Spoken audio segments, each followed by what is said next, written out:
It's money to help solve crime in San Diego County. Hundreds of thousands of dollars are now going to the Regional Crime Lab to help keep up with cases involving DNA evidence.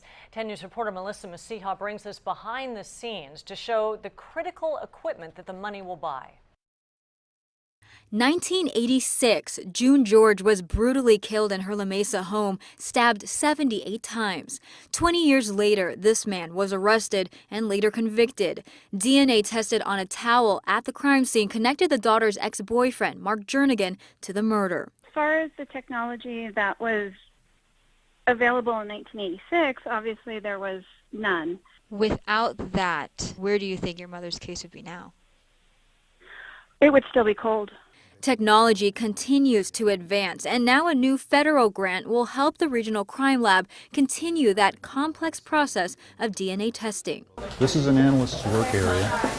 DNA evidence for most local law enforcement agencies is brought here. The lab processes between 2,500 to 3,000 requests for analysis every year, and there's always more work ahead. We have in the neighborhood of between 100 and 200 cases awaiting analysis, and most of those things will be turned around within that 90-day window. Around 10% of samples brought here are delayed, waiting for an analyst to examine them. We hope that we can prioritize cases well enough that we don't jeopardize investigations. We think that we accomplish that. At least we hope we do. The money will pay to replace this outdated machine. A newer one can process DNA samples much faster. That grant, which is more than $300,000, is not only critical in keeping up with the latest technology, it also helps with another vital aspect. It will help pay for overtime and employee training so the lab can keep its accreditation. Kathy Dalby knows firsthand the necessity of keeping up with technology.